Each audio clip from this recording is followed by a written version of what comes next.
ম্যাচের x factor Mustafizur Rahman অবিশ্বাস্য catch ধরে এখন প্রশংসায় ভাসছেন ক্রিকেট বিশ্বে এবং বিশ্বজুড়ে তিনি সমাদৃত হচ্ছেন। বাংলাদেশের টাইগার কাটার মাস্টার খ্যাত মুস্তাফিজুর রহমান। ওয়াংখেড়ে স্টেডিয়ামে অতীতটা ভালো ছিল না মুস্তাফিজের জন্য। ফিজির প্রধান অস্ত্র কাটার এবং স্লোয়ার, মুম্বাইয়ের মাঠে সেটা খুব একটা কাজে আসেনি। বল হাতে টাইগার পেসার ছিলেন খরুচে, 4 ওভারে দিয়েছেন 55 রান। তবে দিন শেষে মুম্বাইয়ের বিপক্ষে ম্যাচ জয়ের এক্স ফ্যাক্টর হয়ে ছিলেন টাইগার এই পেসার। বিস্তৃত থাকছে প্রতিবেদনে। টি-20 নাম্বার 1 ব্যাটার সূর্যকুমার যাদবকে 0 রানে ফিরিয়েছিলেন মাথিসা পাথিরানা। সেটার বড় ভূমিকা ছিল বাংলাদেশি পেসারের। পাথিরানার বলে ডিপ থার্ডম্যান সীমানায় দাঁড়িয়ে দারুণ এক ক্যাচ নিয়েছেন কাটার মাস্টার মুস্তাফিজ। বিপজ্জনক ব্যাটার সূর্যকুমার যাদবকে ফিরতে হয়েছে ফিজির সেই অসাধারণ ক্যাচের কল্যাণে। সূর্যকুমারের এই ক্যাচ চলতি আইপিএলের সেরা ক্যাচ হতেই পারে, সেটি এখন বিশ্লেষকদের মত।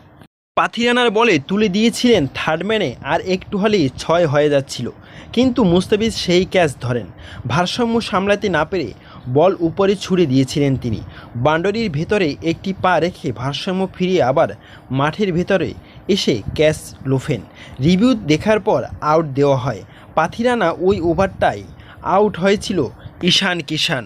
আর এখানেই ম্যাচের টার্নিং পয়েন্ট চলে আসে মুস্তাফিজুর রহমানের চেন্নাই সুপার কিংসের দিকে।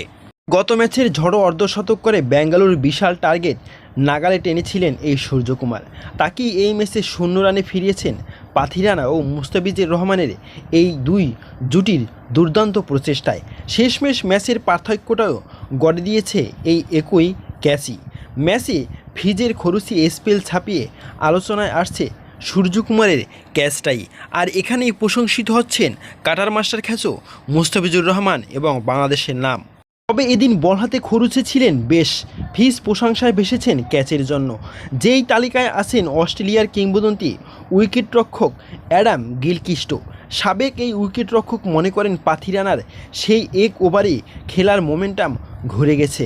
মুস্তাফিজের ক্যাচটা দারুণ ছিল, ওই এক ওভারে 2 উইকেট যাওয়ায় মোমেন্টাম ঘুরে যায়। তবে রোববার মুম্বাইয়ের ওয়াংখেড়েতে টস হেরে ব্যাট করতে নেমে ঋতুরাজ গায়কোয়াদ ও শিবম দুবের জোড়া 50-তে ও শেষ দিকে ধোনির হ্যাটট্রিক 6-এ 206 রানের বড় পুঁজি পেয়েছিল চেন্নাই সুপার কিংস। জবাবে ব্যাট করতে নেমে ভালো শুরু পেয়েছিল মুম্বাই। এক পাথিরানার তাণ্ডবে ধস নামে স্বাগতিক শিবিরে। 63 বলে 105 রানের অপরাজিত থেকেও দলকে জেতাতে পারলেন না রোহিত শর্মা। 4 ওভারে 28 রান খরচায় 4 উইকেট শিকার করেন পাথিরানা। কিন্তু সব কিছু ছাপিয়ে Bangladeshi pacer cutter master Mustafizur Rahman আলোচনায়। তবে কেন? দলের জয়ে বড় ভূমিকা ছিল এই মুস্তাফিজুর রহমানের। একই সাথে পাথিরানার 2 উইকেট এবং মুস্তাফিজের ক্যাচ ধস নামিয়ে দিয়েছে মুম্বাই ইন্ডিয়ান্সের শিবিরে। আর তাতেই নাকানি চুবনি খেয়েছে রোহিত শর্মার সেঞ্চুরি। প্রিয় দর্শক, আপনি কি মনে করেন মুস্তাফিজুর রহমানের এবং পাথিরানার 2 ওভারে 1 ওভারে 2 উইকেটের জন্যই জিতেছে? এ বিষয়ে আপনার মূল্যবান মতামত জানাতে পারেন কমেন্ট করে কমেন্ট বক্সে। এবং এই ক্যাচটি কি আইপিএলের সেরা ক্যাচ হতে পারে? এ বিষয়ে আপনার মতামত কি জানাতে পারেন কমেন্ট করে কমেন্ট বক্সে। ধন্যবাদ।